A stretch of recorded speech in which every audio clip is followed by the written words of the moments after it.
Olá, meus queridos, tudo bem? Vamos aos últimos pontos, as últimas dicas, os últimos tópicos importantes para essa tão esperada prova.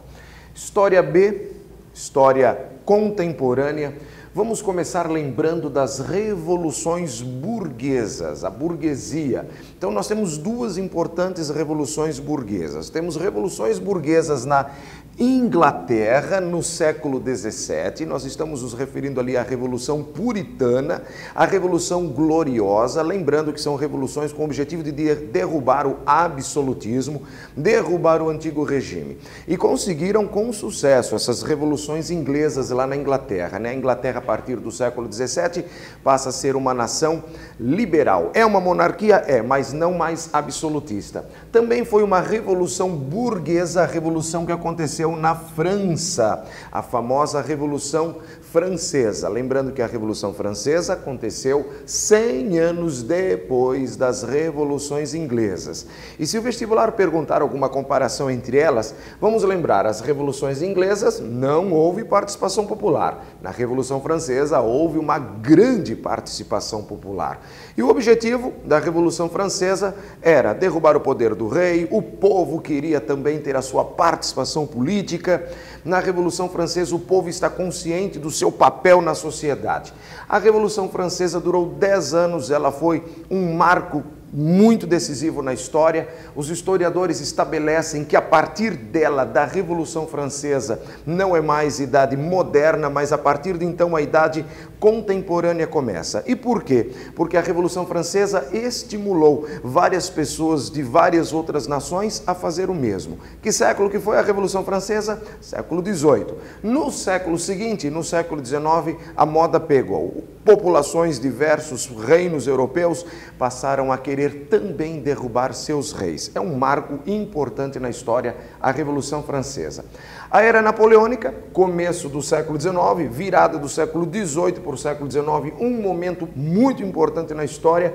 A Era Napoleônica que vai de 1799 até 1815.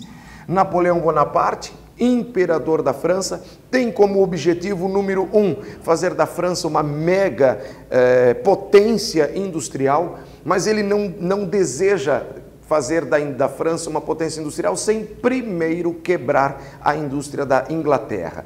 Lembrando que ele decreta o bloqueio continental, ele quer quebrar a indústria inglesa a qualquer custo, ele proíbe os países europeus de comprar da Inglaterra, os países europeus desobedecem Napoleão, os países europeus não entram no bloqueio continental e o Napoleão Bonaparte, então, não perdoa, faz um ciclo de guerras por toda a Europa. O começo do século XIX foi com muito sangue derramado por toda a Europa. Napoleão Bonaparte é derrubado em 1815, numa guerra chamada Batalha de Waterloo. A Europa respira aliviada, existe a realização do Congresso de Viena, o Congresso de Viena que aconteceu no ano de 1815. O objetivo desse Congresso de Viena, reorganizar a política europeia, reorganizar a Europa depois das guerras de Napoleão Bonaparte. A Europa inteira estava unida contra Napoleão, a Europa inteira foi destruída por Napoleão. E agora todo mundo tem que se reunir para discutir como vamos fazer essa Europa de agora em diante. Mas na reunião chamada Congresso de Viena, as pessoas acabam, os líderes dos países, os reis, acabam tendo ideias diferentes de como reconstruir essa Europa. Uns chamamos de liberais. Eles querem o quê? Uma Europa sem absolutismo, uma Europa sem privilégios do clero, uma Europa sem privilégios de nobreza, uma Europa que partiria de uma vez por todas para a Revolução Industrial. Esse é o desejo daqueles que chamamos de liberais. E os conservadores querem o quê? Os conservadores queriam voltar a uma Europa como ela era antes da Revolução Francesa, uma Europa absolutista, semi-feudal, com privilégios de clero e de nobreza. Então, toda a tônica política do século XIX vai ser isso, meus queridos, essa briga constante entre liberais e conservadores.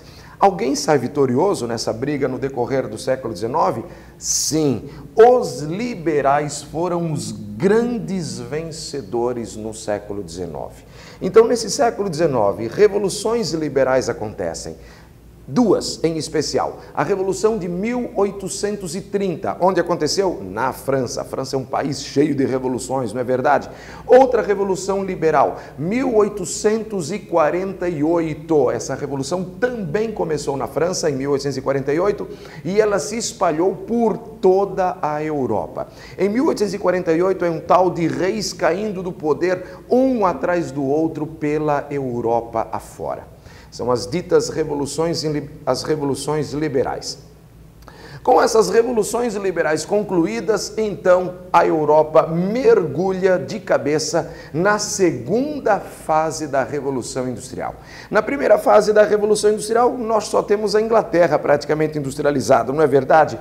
E na segunda fase da Revolução Industrial, então a Revolução Industrial atinge toda a Europa. Lembrando que a segunda fase começa a partir de 1850, olhem só, mais ou menos 1850, a segunda fase da Revolução Industrial. Vários países europeus estão lá na Revolução Industrial, era do aço, temos a era do petróleo, é a era da eletricidade. E num momento de grande concorrência industrial, na segunda metade do século XIX, a Europa dá início à sua política imperialista. Está faltando ferro na Europa, está faltando carvão na Europa, está faltando recursos naturais na Europa. O que a Europa faz? Vai buscar esses recursos naturais em outros lugares. Onde? Na África, na Ásia. É a política imperialista europeia, é a política neocolonialista da Europa a partir de mais ou menos 1850. E incrível, a Europa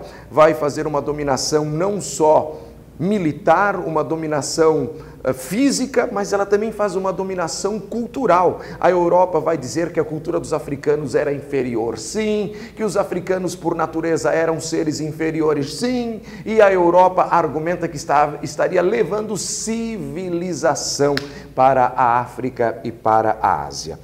É essa política imperialista que gera grandes desentendimentos entre eles, os europeus. E é aí que o mundo se encaminha para a Primeira Grande Guerra Mundial. A Primeira Guerra Mundial, que é um assunto muito, mas muito possível de aparecer na UFSC deste fim de 2014, certo? A Primeira Guerra Mundial que está sendo lembrada em todos os cantos como um fato que aconteceu exatamente há 100 anos atrás. Estamos no ano do centenário da Primeira Guerra Mundial. E nessa Primeira Guerra Mundial nós temos, de um lado, os países da Tríplice Aliança, a Alemanha, a Itália e a Áustria, ou Império Austro-Húngaro, como é o nome correto da Áustria, e nós temos, de um outro lado, nós temos a Inglaterra, a França e a Rússia. Você percebe, 3 de um lado, 3 do outro. Então a Primeira Guerra Mundial, tríplice de um lado, tríplice do outro, mas uma guerra mundial se faz com 6 países. Esses 6 países são os países protagonistas dessa guerra, mas nós temos muitos e muitos outros países coadjuvantes. A Primeira Guerra Mundial, como já diz o nome, ela foi verdadeiramente mundial. E os Estados Unidos foi um país realmente importante nessa guerra, mas a presença dos Estados Unidos nessa guerra só vai se dar em 1917. 1917, a Rússia se ausenta dessa guerra, é a tal da Revolução Russa, e os Estados Unidos entram nesse conflito. A entrada dos Estados Unidos na Primeira Guerra Mundial dá um oxigênio para a Tríplice Entente, e a Alemanha veio realmente a perder a guerra em 1918. Começa em 1918 o período entre as duas guerras mundiais, né? Período pós-Primeira Guerra e vésperas da Segunda Guerra. Um momento tenso, um momento muito exigido dos candidatos no vestibular, que vai de 1918 até 1939. Nesse momento, nós temos uma política em 2 polos, um período entre guerras. De um lado, muita gente no mundo todo adotou o comunismo como uma proposta política. Lembrando que é um momento de crise econômica, é um momento de desemprego, é um momento de fome, é um momento de violência, é um momento de desespero espalhado pelo mundo, o período entre guerras. E muita gente, nesses desesperos, acha que a proposta comunista, socialista é o caminho. Mas muita gente está com medo desses comunistas, desses socialistas. E é aí que no período entre guerras nasce então o bloco chamado fascista, que brota na Itália com um cara chamado Benito Mussolini. E o fascismo se espalha para muitos países. Na Alemanha, o fascismo é chamado de nazismo. Hitler é o ditador fascista da Alemanha. Todo fascista tem receio e ódio dos socialistas, ok? O mundo estava então se encaminhando para uma nova guerra, a Segunda Guerra Mundial. A Segunda Guerra Mundial você pode entender como uma continuação da Primeira Guerra Mundial. Alguns historiadores até somam a Primeira Guerra Mundial e a Segunda Guerra Mundial como uma guerra só, divididas em duas etapas. Alguns historiadores até tratam assim. Segunda Guerra Mundial, 1939 até 1945. 2 blocos de países estiveram lá. De um lado, os países do eixo, a Alemanha, a Itália e o Japão. O Japão, lá na Primeira Guerra, era um país coadjuvante. Ele estava na Primeira Guerra, mas ele era coadjuvante. Aqui, na Segunda Guerra Mundial, é um protagonista, é um personagem principal dessa guerra, o Japão. Então, o Japão aliado com quem? A Alemanha e a Itália. Alemanha, Itália e Japão, países denominados os países do eixo. Segunda Guerra Mundial, o outro lado, nós temos os países aliados.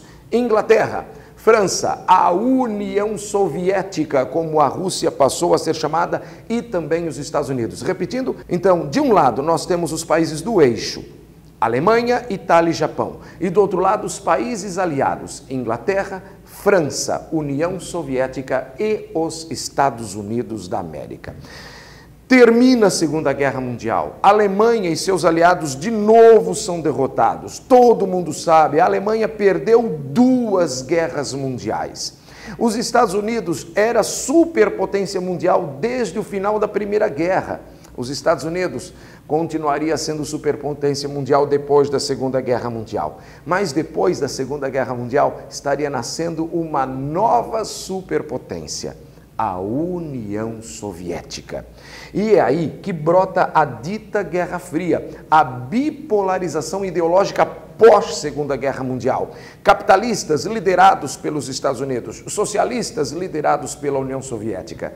Os gigantes, americanos e russos, não tiveram coragem de se enfrentar nessa Guerra Fria, não. O mundo quase viveu uma Terceira Guerra Mundial, que felizmente não aconteceu. Mas os gigantes Estados Unidos e Rússia acabaram promovendo uma série de outras guerras menores e com muito sangue derramado na história, sim. É o caso, por exemplo, da Revolução Chinesa, é o caso, por exemplo, da Revolução Cubana, da Guerra do Vietnã, da Guerra do Coreia, Guerra do Camboja, Guerra do Laos e tantas guerras. Aprenda com a história para não repetir os mesmos erros. Aprenda a história para passar no seu vestibular. Meus queridos, sucesso, a vaga está te esperando. Um abraço do professor Dodô.